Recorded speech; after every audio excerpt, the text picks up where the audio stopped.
Hello, everyone. This is Dustin Wright of the Collective PC.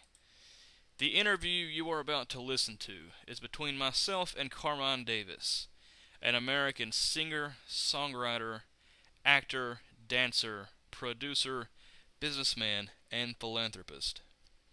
This interview took place on Saturday, July the 14th, 2012.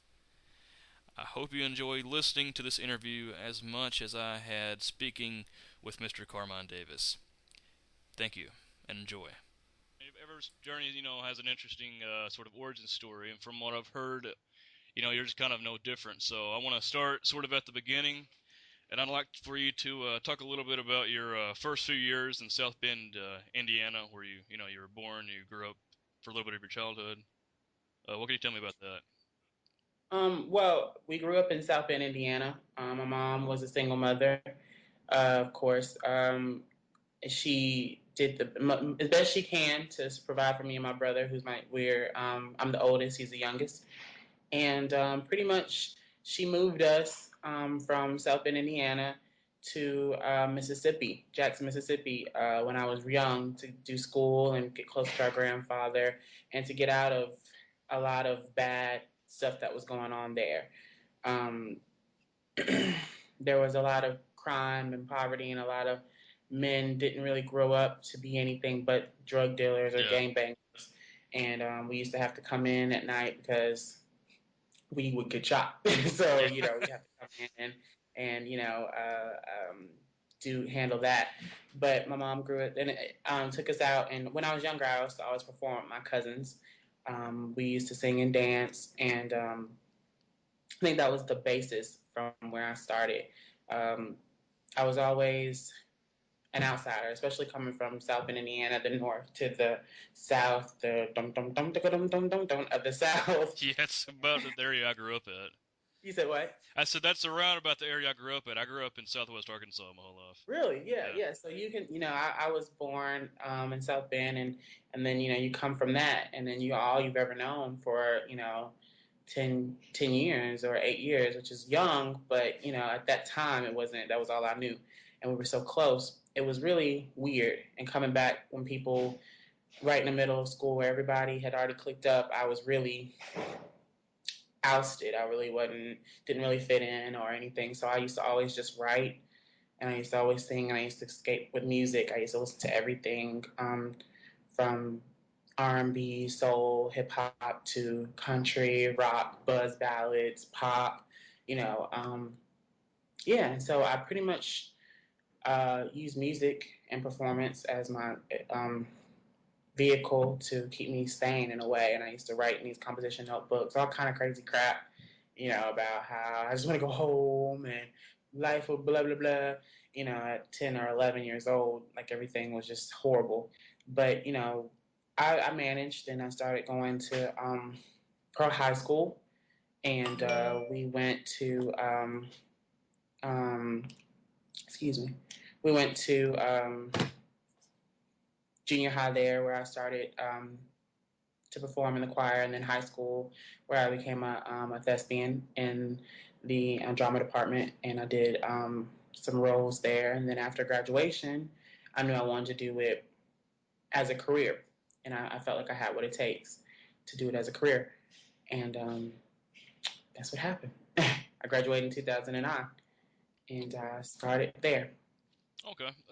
What were some of your early musical influences as a child, and kind of what drew you to these performers?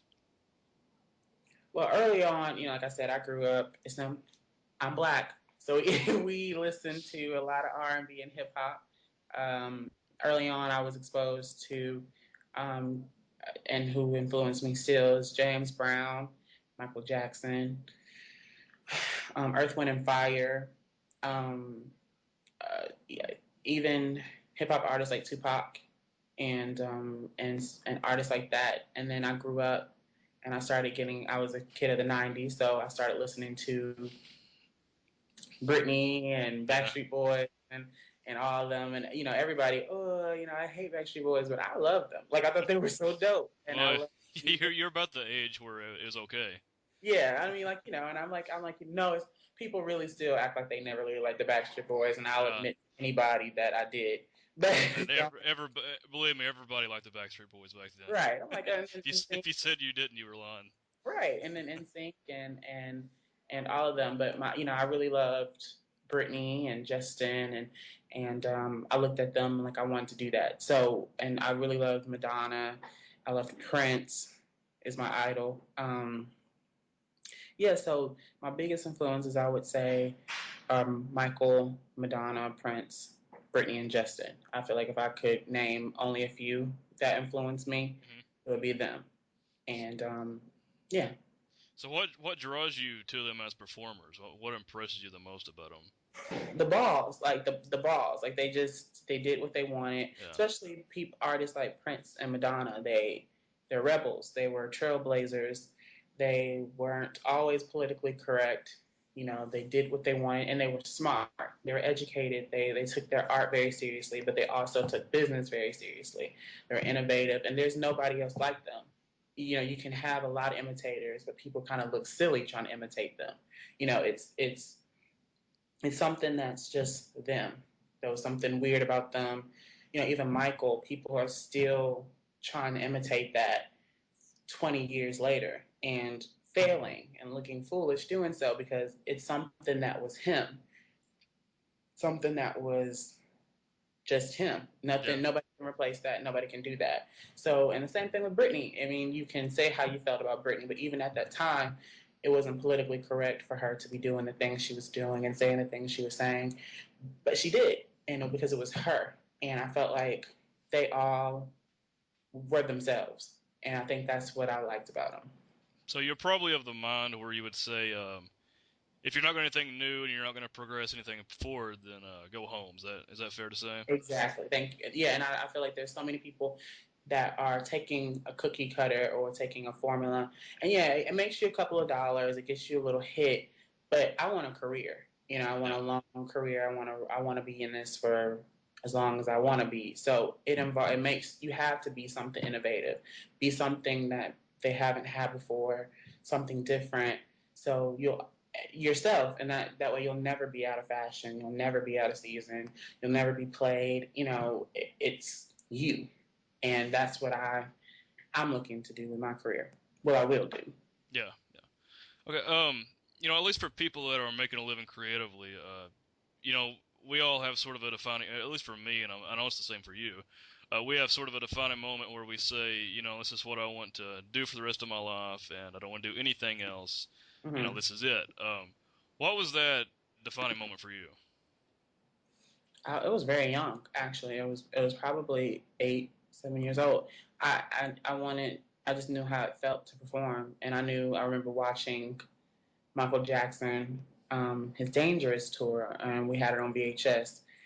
All I used to do is go around the house doing that. Like just everything I saw, even when he used to jump from, it used to be like this. I don't think that's the Dangerous tour. It was the Dangerous tour and something. I forget which tour it was, but he would come from this lift and it would shoot him up, and he would just be introduced there. Like he would just, and then he would sit there and stare, and the people would just go crazy. And I used to just imitate that. And I remember seeing Janet Jackson's The Velvet Rope tour and loving it. Like I used to just go crazy and watching Lenny Kravitz for the first time. I'm like, I want to pick up an instrument. I just knew that that's what I wanted to do. I wanted to be able to command a stage like that. I wanted to not really for the fame, but just for the artistic expression, or the ability to teach people that it's okay to be yourself and to be innovative and just and spread a message. So I knew very young that I wanted to do it, probably 8 or 9. Yeah. Okay, now you talked a little bit about South Bend was sort of a rough area to live in. At least the neighborhood you were living in, right? Right. Um, Hmm. what kind of effect did that actually have?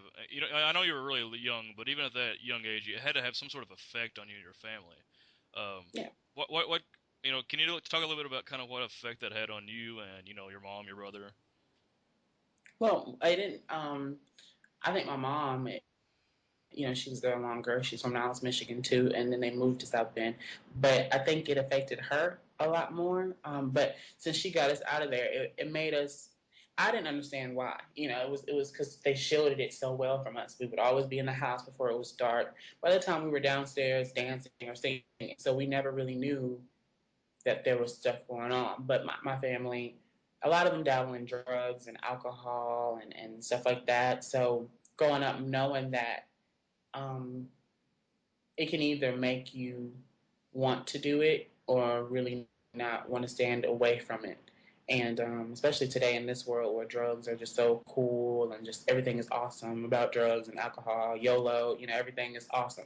I grew up around it and I was like, I saw people using and things and it was nothing that I wanted to do. So I guess growing up from that taught me um, just to kind of work on my own craft and stay away from things like that, I think.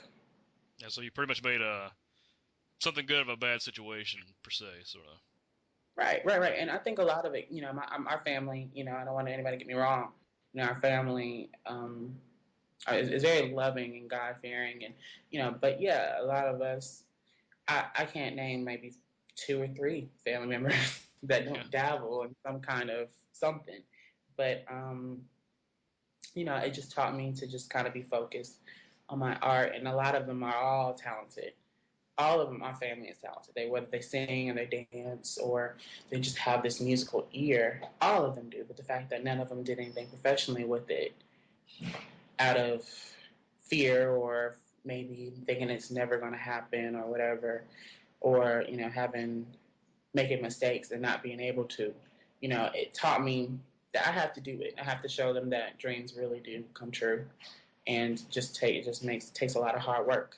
So So would you say that that you're talking about that fear they have sort of not using their talents to I get basically make a living. Um, would you say that's kind of your main push to do what you're doing now? it used to be very, very main thing, but I think now my main push is wanting to be better than I was. But yeah, I would say that I would say that probably it's a big, big drive, like maybe deeper inside of me that wants to prove that that can happen for anybody, not just my family, but a large majority of my family. But for them to see somebody in our family that's doing something positive, something big, something something with themselves instead of because not a lot of us are, so it's doing something positive, staying focused on something and doing something that they want to do and love to do. I think, yeah, that's a big influence on me. So I guess about the age of 8 or 9, you moved from South Bend to Jackson, Mississippi. Right. I Um, think it's probably, yes, 8 or 9. yeah, kind of talk a little bit about how that move, why you moved, how the move kind of affected you, and how you kind of I mean, you don't have to really go into detail about how you transitioned there. Just kind of what effect did that have on you to move into a new area like that? Like I said, I mean, it made me feel weird. Like I had already found a formula. I already found people that I loved, and we did everything with, and we used to run the streets with, on sidewalks and walk to the corner stores and sing and dance and skate everywhere. And then you come to Mississippi, and we don't even have roads. Like we didn't we have roads, but we don't have sidewalks. It's dirt roads, and everybody wants to sit in the house all day, and because it's too hot to do anything. And then Yeah, yeah. and then it's not really you can't do too much. You can't go walk to the store. The store is 4 or 5 miles away. When a long time ago, it used to be a couple of corners away, or my family weren't. So it was just a complete transition from being active and creative and busy and having fun all the time to school and home and school and home. And I mean, it, like my mom always said, she took us out of there for a reason because it was getting dangerous, especially for a young African American man. They were sucking us up pretty much and using us, as drug pushers and we were killing and blah blah blah. So getting us out of that situation and maybe putting us in a more boring or tame situation was best. But at that time, at 8 or 9, you don't think that. You're not sitting here Yeah. thinking, "Oh my gosh, my mom just saved my life." You're thinking, "My mom took me away from everything that I knew." So yeah, it made a little anger and all that, but yeah, I think it was for the best. How different do you think your life would be now if you would have stayed in South Bend? I would not be doing this, and I'd be in trouble. I think I'd be definitely in trouble. Yeah, I think I'd be in trouble. It's as simple as that. Yeah, because my friends, the friends that I met here and the family that I have keep me focused, especially my best friend and my mom. And getting us out of there. It really was. I think about that all the time, and like, where would I've been? It really was the best decision that my mom could have. I think. And I'm kind of a mama's boy, so I kind of get emotional when I talk about my mom. But she, it was definitely a smart thing for her to do because we have cousins there now, young men, and they're confused and blah blah blah, and they're fighting and I think it was the best move for us to do was to get us out of there. I think that's one of the best things she's ever done for us. Yeah. So yeah, I'd be in trouble if I wasn't. So how did you adjust to life in Jackson? I still haven't even adjusted. Maybe 10 years later. I don't know. When we first moved there, it was slow. Everything was slow, but you just learn to just get over it. I adjusted not much at all. I talked different.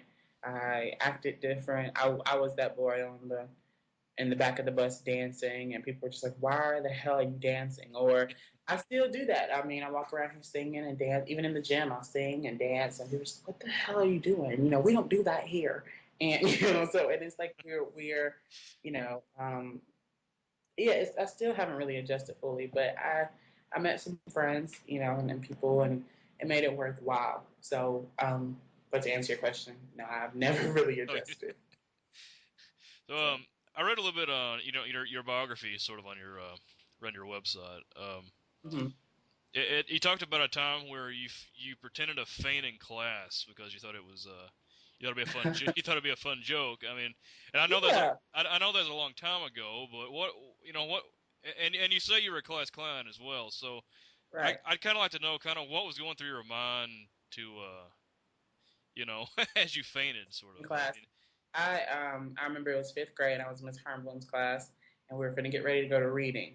We were transitioning to reading class, and I don't know. I remember seeing like I always saw the dramatic part in the movies where everybody would faint and get all the attention, and I think it was maybe just a little bit of me wanting all the attention. And I remember practicing it and practicing it at the house, and I was like, "This is the moment." And so something just said, "This is the moment. This is when I'm going to do it."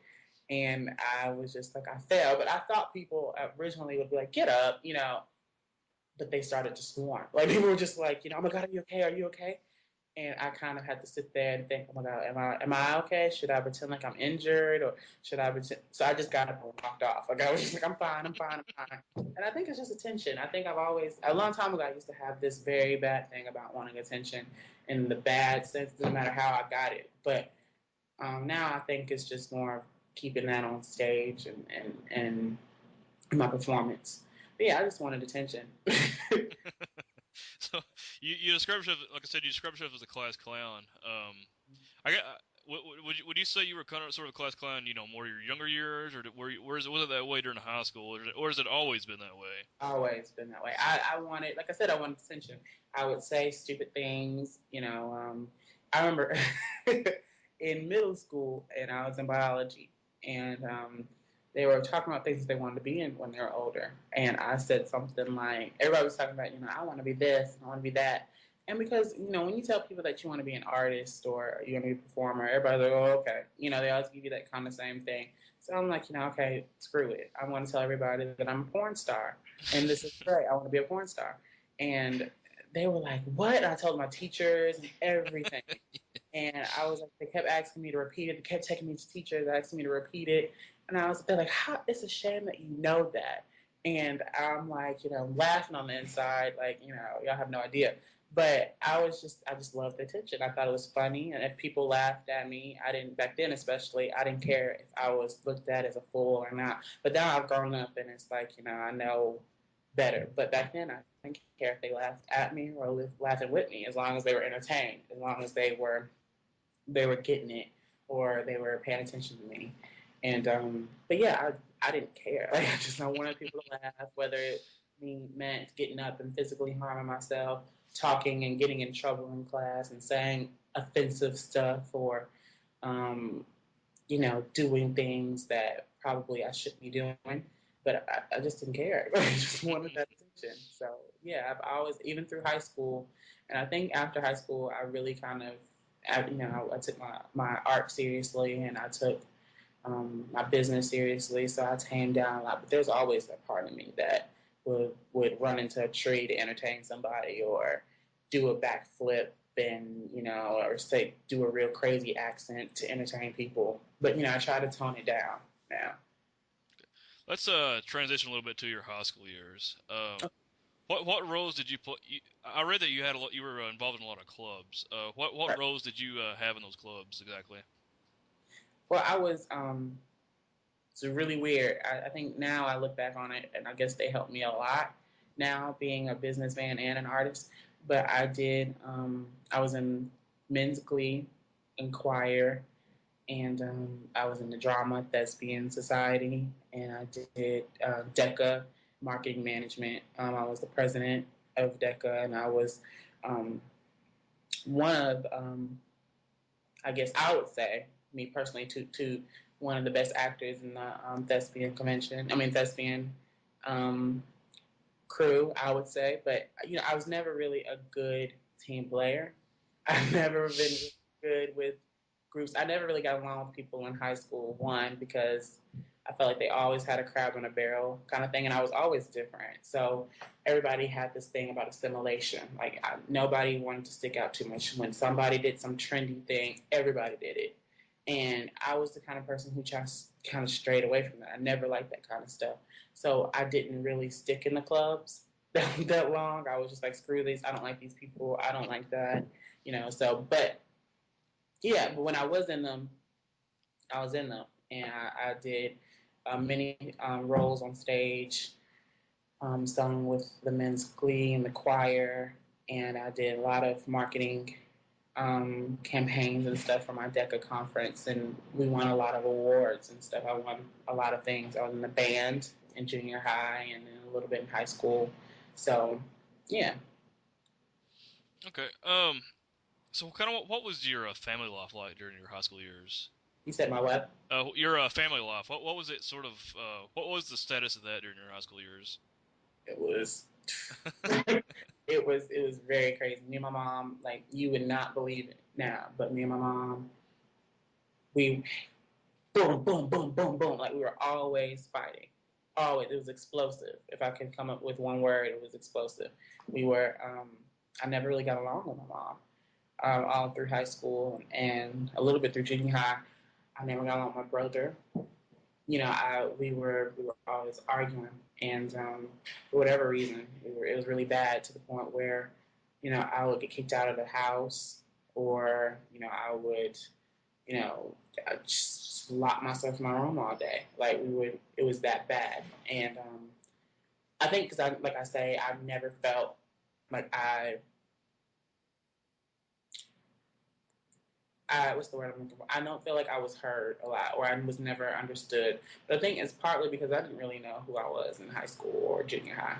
Um, I just felt like there was something inside of me that was just never really understood.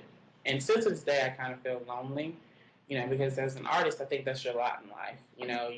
People love you for your music and your art, but that's the same thing that keeps you guarded and lost at the same time. So I think, um, yeah, I didn't know what to do with all those emotions. And then plus you're a teenager, you're hormonal all the time and angsty. You're dealing with shit at school, or you're dealing with things at home, and it's just it made my relationship with my mom just every time. We couldn't really have a conversation without really fighting. I don't remember us having a day go by without some kind of conflict. So what do you think the turning point? You say your family life's pretty smooth now, right? Well, with my mom, Yeah, with your mom. I think the turning point was realizing what that I wanted to be understood so badly that I wasn't doing the understanding. Realizing that my mom, where she was coming from, just going out on my own after I left the house. and realizing, oh my God, my mom was right about a lot of things. Realizing that, my mom loved me. She really, yeah, she didn't get me. She still doesn't, but my mom still cared for me. There were times where if I had a kid and talked to me that way, I would have slapped the hell out of him, but it still kind of held her ground and still, it helped me out. And when she probably might not have should have a lot of time. And then the fact that she went through a lot of things for me. She was a mother with no help. My mom never got any help from my father or, anything. Hardly any government assistance. She went out and did it her own, and then that's a lot of sacrifice. That's the biggest sacrifice anybody can make. When, especially a brat kid who is so disrespectful and just kept going, coming and coming and coming and going at you, and to continue to keep a roof over that kid's head, to feed him and to clothe him in the best clothes, to give him all of that. My mom's never been the lovey-dovey type of person, but she sacrificed and she supported for us, and she was there for me as much as she could be. So that's growing up and realizing that made me, you know, just run back to her arms, and she let me in. So which I probably wouldn't, but Yeah. we get along just great right now. So, during your high school years, I guess your talents were kind of servicing that kind of led to your career as a performer. Hmm. What strides were you taking, and sort of what events took place that kind of helped you to enrich your talents during your later years? Um, well, in high school, Yeah, either or, yeah, high school or okay. Well, I was always performing and dancing. Um, I studied really hard. Like I would. I mean, I'm telling you, I would. I have like stacks of tapes and CDs. I would steal CDs. I would steal DVD of live concerts. And when YouTube came around, I would just YouTube a whole bunch of things, and I started sucking it up. My aunt always had award shows from the 80s on tape, and I would sit there and just watch them. These old CDs, these old soundtracks, these old books about performers, and we would just have these long conversations about old performers. I would just suck it all in, and and then when I would perform, I would just clock out and become Carmine Davis, and I would just just get to a place where I can mentally be a performer. And I learned and I learned, and I just, I really practiced a lot and studied it. I still do. I still do. Every Sunday, I call it my inspiration day. I go through and my DVDs, or I buy concert DVDs all the time, or try to go to concerts and as much as I can whenever I get free time, and listen to music all day. I write all the time, so it was, just studying and knowing that that's who I was, just knowing that I'm a performer too, learn from the best. So that's what it was. so you're a sponge. Anything you see, you soak it up. Right, but I always knew it was especially when I became a performer, when I started doing my own thing. I knew that I couldn't be Michael. I couldn't be Prince. I couldn't be Madonna. I couldn't be Britney. I couldn't be Justin Timberlake. I couldn't be any of those people. So I knew what they all have in common was that they were all themselves, and they were something different before anything else that came along. So I knew for me, I had to figure out who Carmine Davis was as a performer, and I'm still doing that. And I think we're getting concrete, to a point where I know my brand. I know who I am as a performer and a brand and a market. I'm a businessman, and know what I want as myself. So taking all that knowledge for all those years and applying it to myself is where we're at right now. Sort of just like school, just like it was like another school for me. Like I would go to school and for 8 hours and come home and study for 8 hours on music, and playing instruments, and still to this day taking voice classes and piano lessons and guitar lessons, and learning about my craft and seeing what applies to me and what doesn't, and what I want to be as a performer. So yeah, Okay. Now what events sort of took place that led you to release your first single? Well, I recorded the demo in my house. I recorded the demo and I got the guitar riff. Nope, I was getting a lot of tracks from people and nothing had that sound. Like when they would see me or when they would hear me, they would see an R&B hip hop artist, and I'm like, I'm not doing R&B hip hop. I'm not doing that. And I'll get a lot of R&B tracks. And for a while, I was like, okay, I'll do R&B, but that wasn't what I wanted to do. And I knew I wanted to do something different. I knew that there was something I wanted to do, and I had this idea to, because me and my friends, we come up with these weird slang words, like things that only us would use to describe each other, and or describe something. And one of them, is something we just always came up with weird things, and something that was very things that aren't very politically correct. And I was saying autograph. I was thinking autograph, and I came up with this riff. Autograph meaning something other than just a signature. If people heard the song, they kind of know, and then they know the backstory. They kind of know what the song is about. It's a double entendre. But I just had this riff in my head. I was actually in the shower, and I was actually I watched an interview. I think it was the Tyra Banks show with Alicia Keys, and she was talking about how she gets these melodies sometime before she gets in the shower, and she has to just jump out of the shower and go to the piano and write it down. And but then it hit me like that. I was in the shower and I was just singing and just singing and singing, and I had the song in my head like this, and I was just like, give me your autograph, and it was just like, give me your, and it just went from there. And I'm like, okay, I gotta find some words, and I jumped out the shower, writing this stuff down and writing it down, and trying to keep it in my head, singing it in a demo tape recorder, and trying to keep this in my head as much as I can. And then to, I realized that people weren't sending me the tracks that I wanted. I wanted a pop rock type of introduction, something that would just let people know that I'm not an R&B hip hop, really, and not an R&B soul artist. Something that would just give that first impression right then. Just listen to the track, you would know, you know. So I had to do pretty much myself.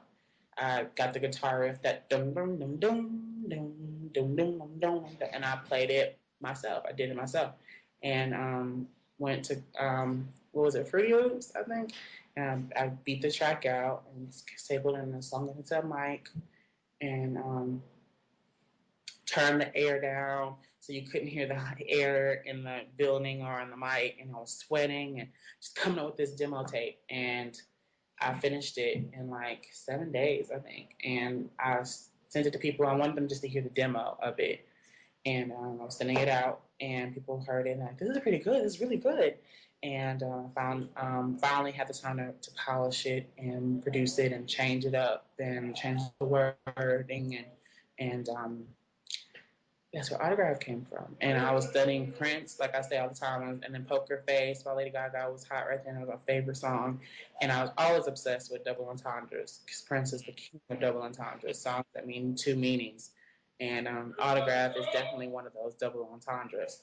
So So about how many downloads of that has that got to date? digitally, I don't know, it's a lot more than I thought. Couple of thousands of Mm. downloads from iTunes, Amazon, altogether. I think it was that was my this is that's still my biggest single, and controversy. Digital downloads is my biggest single, and controversy is my biggest streaming single. That's what I know. And together is we're almost like 50,000, Mm. 50,000 or 70,000 digital Mm. downloads altogether, and streams. That's including streams. I should have had that on hand before I was there, and they're growing. So that's the important mark. It's not that they're how much they're selling now, it's the fact that they're still growing. Yeah. Like so, Okay, briefly, just sort of talk about the controversy that was surrounding your single autograph, because I've heard that there's some people they've said it's kind of talking about the pull-out method in a intercourse. yeah. So I mean, well, I don't. I want people to understand that I'm all about proper sexual contraceptives and birth control and blah blah blah. But it's funny. Like it was just a funny song. It was never something to be taken serious. And Give Me Your Autograph is the two meanings of the song is about how a woman can make you or your significant other can make you feel like on top when you're with them. You know, you ever met somebody that just drove you crazy and just made you feel like you were just this rock star when you're with them, and you were just on top of the world. And when they left you, it just made you feel washed up. Somebody that just used you, and after but you don't mind because the experience was just so good, and you let that person come back over and over again. And then also the chorus. She said, "Give me your autograph." You know, give me. You're the best I ever had. Give me your autograph. And it about, I guess, ejaculation on just on your significant other. But it was never, that's not the main reason. It's just funny. It's nothing. I just thought it'd be funny to have people singing it. And when we sing it or whatever, when I hear people singing, I just think I get a little giggle. But it's more of just a funny. It's just, that's all it really is. Okay. Nothing. Thanks to the internet, there's so many people that are able to, put their voices out there, and there's so many people that are, showing their talents. I mean, for example, if it wasn't for YouTube, we wouldn't have Justin Bieber. Nobody would know Right. who the hell he was. What was with so much competition out there now, what are you doing to make yourself, stand out as opposed to the, the Lady Gagas, the Katy Perrys, and so on? What exactly are you doing to make yourself seen as something completely different? Or just being me. I think, and being different and being smart. I think Gaga is Gaga, and Katy Perry is Katy, and Justin is Justin, and just being me, knowing that that's their brands, and the reason why people need to realize that, especially independent artists, they don't think like that. They have to compete with these people, or so they have to look like them, they have to dress like them, and okay, that gets you cool, it gets you a couple of likes, but when you're yourself, when you're just who you are, the people who do love your music, they're going to love you because it's you, not because that looks just like Gaga, that looks just like blah blah blah blah, Justin Bieber. You sound just like Justin Bieber. So many of the artists that I've met are riding Chris Brown's, dick all the way to the bank. Which gets you a couple of, it gets you a couple of hits, and girls think you're hot or whatever. But becoming a career artist that I want to be, you have to be yourself and know your brand and solidify your brand and grow from there. And so what I do is I'm just me. I just try to do what's me and what feels good to me, and not really settle for anything other, not really caring what other people are doing. You can have that inspire you to do something cool on your end, but um, I just stopped really paying attention to what they're doing and not really giving a shit what they're doing. And, liking their music and liking them, they're cool. But I mean, it's Carmine Davis. This is his brand. This is me. And that's what I do. Just focus on me. Okay. Now I assume your mind's kind of been blown as you've gained recognition. Mm-hmm. With your single and your performances and all that. Uh, and I also assume that you probably had fans come up to you and kind of tell you that they're enjoy listening to you sing and stuff. What actually goes through your mind when somebody comes up and says, "Hey, I'm a big fan. Keep doing what you're doing." A long time ago, I remember being stopped at a mall in Columbus, Ohio. And girl came up to me like, I know this is weird, but can I get a picture with you? And I'm just like, what was she talking about? And I was like, who is she wanting? Okay. And then she's like, they got a picture on a little Polaroid camera or whatever, and ran off. And I mean, not the Polaroid on her little BlackBerry or whatever, and they ran off. And I'm like, who did they think I was? Like, it's like, and then like, who's trying to be funny? And then, getting emails from people, I make my email available for people and fans and for them to contact me. I contact a lot of people from it, and building a relationship with them, and just them talking to me. And like, I love your music. I love you as a person and what you stand for, and your whole freak squad movement, and teaching people that it's okay to be different and to do what's natural to you. And it's just sort of like, now I'm getting to the point where I'm like, okay, this is something it's cool. At first, I was like, like, no, this must be my friend. You know what I mean? Like, my friends are writing these, and then I would check, and I'm like, oh my God, this is a real person. And then they'd come up to me, or some people, would Skype me. I used to have this little thing where I would Skype fans or whatever. I'm like, oh gosh, these people really like me, and then they're buying merchandise and they're buying my singles, and it blows my mind because people, one, didn't believe that I could do it. Two, I kind of didn't believe that it would happen for me. So just there's always that thing in the back of your mind. It's like, this is not going to happen, but and then you grow up, and I mean you look up, and these people really, and they're just growing, and you look at your hits, and they're just growing, and then your Twitter and your Facebook, and things are just growing, and you're like, where is this all coming from? So, and I know I have fans that petition for me. They really ride for me, and I think that's awesome. I think it's weird, but I'm like, why me? But I'm like, cool. That's what I think about it. What's a few of the craziest things that have kind of happened to you as a performer as you've been doing this? Weird, weird engineers, weird producers, just weird people. I don't really like to meet industry people. We really never see me around with industry people, but because they're just weird. Just weird. Just a lot of weird things. Just growing into the business and coming in and making it constantly growing and growing and growing. Um, you're gonna have a lot of weirdness. I think I've been offer for drugs in exchange for to do a track with somebody. I'm like, I don't do drugs. No.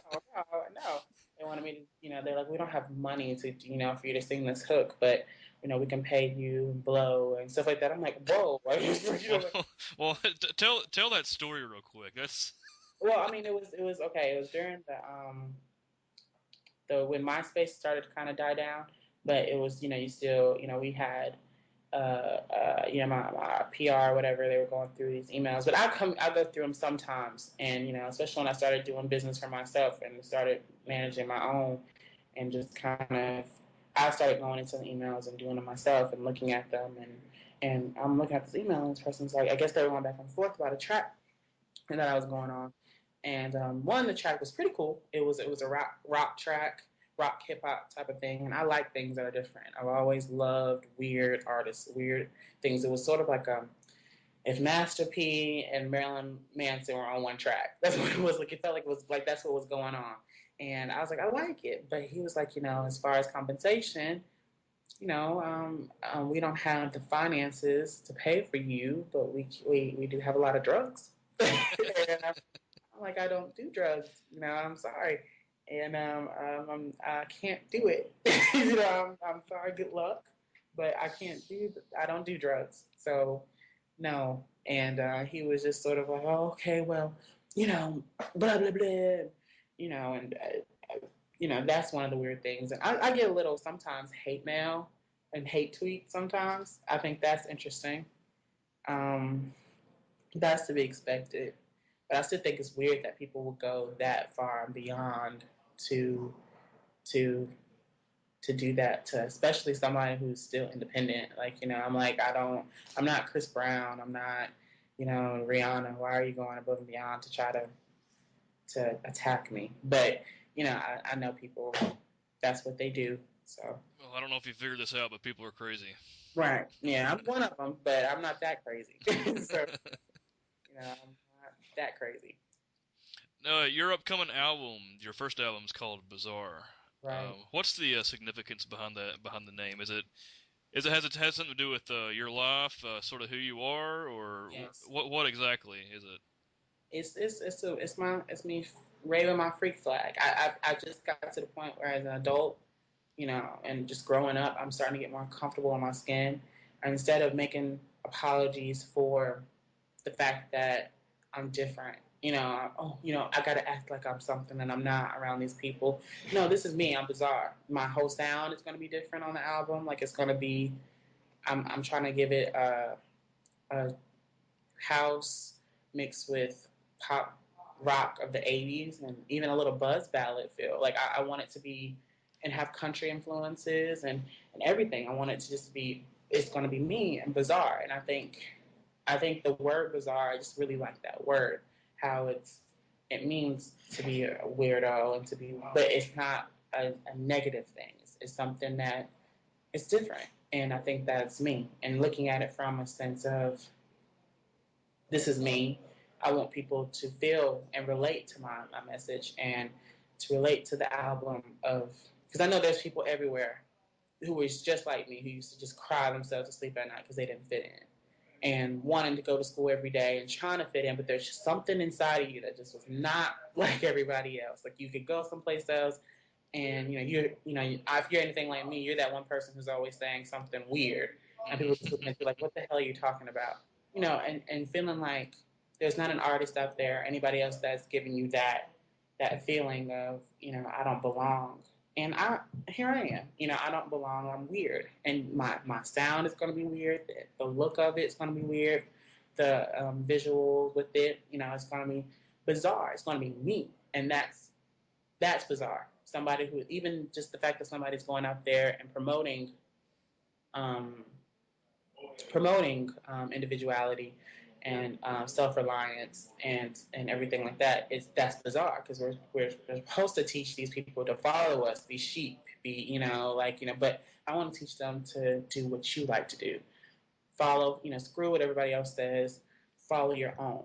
And that's bizarre in itself. So it keeps going back to bizarre, bizarre, bizarre. And so I felt like naming the middle of the meat, like the meat of this whole Carmine Davis thing is the album and the music. And so naming it bizarre kind of webbed all the way back, if that makes any sense. And it Yeah. gives you bizarre tour, controversy, the second single, and then the fragrance, and all of that.